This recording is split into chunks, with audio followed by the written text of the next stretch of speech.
name's Bill Mullen, agronomist for Seed Consultants. I'm out here today at Customer's Place here in Warren County.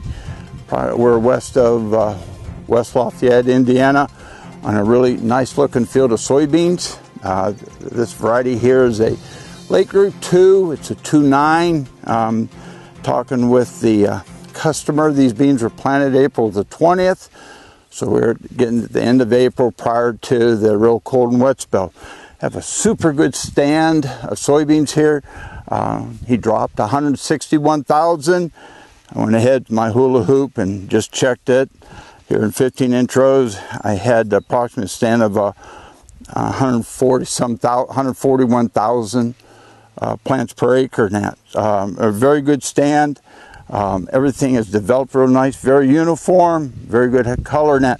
One thing I do want to say too is for this plant, for as developed, we got very good root system. There's plenty of moisture here in the soil, but on all this good early root growth, our nodulation has really taken off extremely well. All right, you can see all of these small little particles or so on the roots here along the stem, and that, you know, all these nodules basically are supplying the nitrogen for the plant is needed throughout the growing season. And for 60-70 bushel soybeans, University has shown that this plant here really will utilize probably close to 300 pounds actual nitrogen. It is a lot, but with nodulation like this plant, and early as it is, this plant has the makings. Mother Nature's helped, some rainfall later on, good growing conditions to make for some potential high yields in that. So look throughout this whole field, very uniform. The color is very good. Really don't have any issues out there as far as wet spots, you know, down there. But everything is very consistent from one end to the other in that. So I was very impressed with driving up here today and seeing this field of soybeans. It looks very good, and this variety here does extremely well in this type of soil. We're out here in a soybean field. The customer's just down the road from the corn field, and we saw here in areas of the field where we're seeing this yellowing on the leaves. Okay, starting from the outside working in, and basically this is showing up as a potash deficiency. Now, that's not to say that in this field that the customer doesn't have enough potash. That's not saying that. There's something affected the plant from taking it up. And I think early on is that the roots weren't as developed enough in these areas that we're seeing here. It was able to pick up the potash now that it needed early on. Thing about it is that, you know, you can get like a sandy loam, which the customer said that there are some areas here of sandy loam, compaction, something there that just prevented those plants from taking it up in that. One thing to show you though is that these plants here that are showing the yellowing, look at the new leaves, look at the new growth that's coming out of here and that. You don't see the yellowing on those, on the plant itself and that, okay? This new growth basically is telling me is that the roots are growing out now enough to the point where it's picking up the additional potash and then it's continuing to grow normally. All this is early on, what happened early on, and in these areas it needed that potash early, but it could not pick it up. It showed that the deficiency, but the plant's outgrowing it right now. Too many times individuals, when they see a symptom like this, will say, hey, you need to take potash and treat it as a foliar spray over the top of your field. No, you don't. You just basically have to look and walk in the field and look and see issues like this. And as you can see, it's not over the whole field, it's just in these spots here. We don't need the extra potash. We just need, with the warmer temperatures, the roots are growing better, and the roots are able to pick up the nutrients it needs in that, and the new growth is showing it. We're in a field of corn here in Warren County. The hybrid here is a 109-day.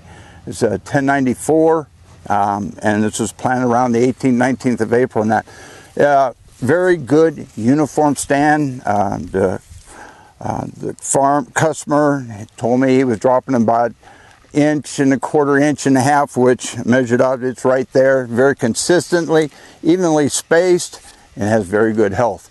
As you can see here, This is where the carcasses of the seed in that, so it's basically putting right there at the depth. Look at our nodal roots are developing. The roots are going down deep. And the other thing to keep in mind is that look how white these roots are. In all the years working this is to have a really good healthy root system in that it shows to be whitish in color in that. So I know the plant is healthy. I don't see any deficiencies that are showing up this plant. It's not even on any of the older leaves. Using the leaf color method is pretty much at V5 pushing V6, so we know the growing point is coming out of the ground.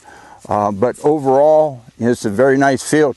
Nice thing about 1094 is the fact that it's an Aquamax hybrid, and basically it has those drought tolerant genes already within the plant to go ahead and give it protection later on from tossling time all the way to physiological maturity in that. So that's one thing about this hybrid, especially under hot, dry conditions after tossling. As we get to black layer in that, it helps keep that plant healthy under stress in that. So, you know, the farmer did a very good job here of positioning this hybrid, this type of soils early on. It's loose, we got still plenty of moisture.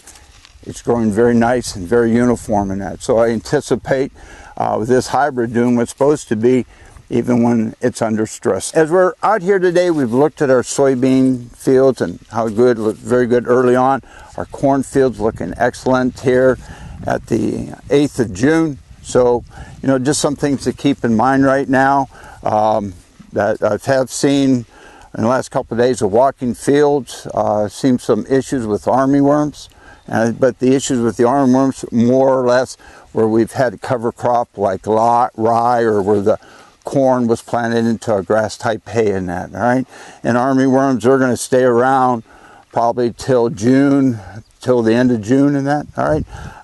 As far as any big insects right now, insect pressures, the only thing there is here in a couple of weeks or so, we might see some rootworm feeding, and I guess I would encourage those people that are maybe in a continuous corn situation where we've been raising corn 5-6 years, that making sure that the trait is giving us the protection we need in that. But for right now, you know, it's been we've had some moisture here over the last several days, and that's really helped the plants.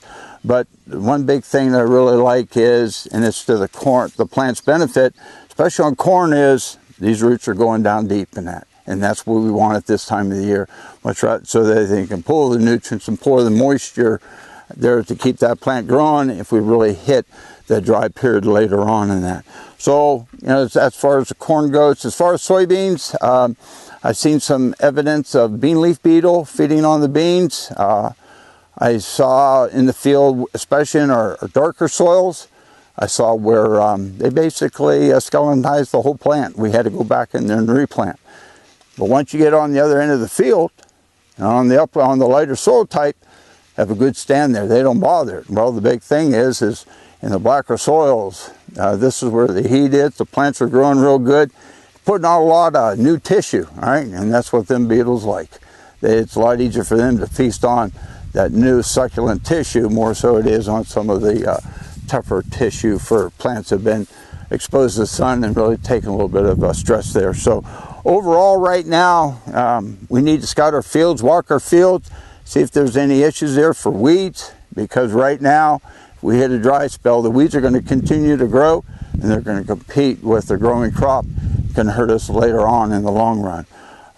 But at the same time as we're walking, if we're looking for weeds or any issues out there, write them down, keep his notes, and so that come next fall, we always have that refer back to. My name is Bill Mullen with Seed Consultants. We're out here today to share information with you so that when you're out there walking your corn and walking your soybean fields, you might see some things that we're seeing now. Take the shovel with you, take a trowel with you, dig up some of those plants, look at the roots and that, all right? You want good healthy roots as a start right now, and it will help that crop go through stress periods later on. So thanks again for watching. See you next month.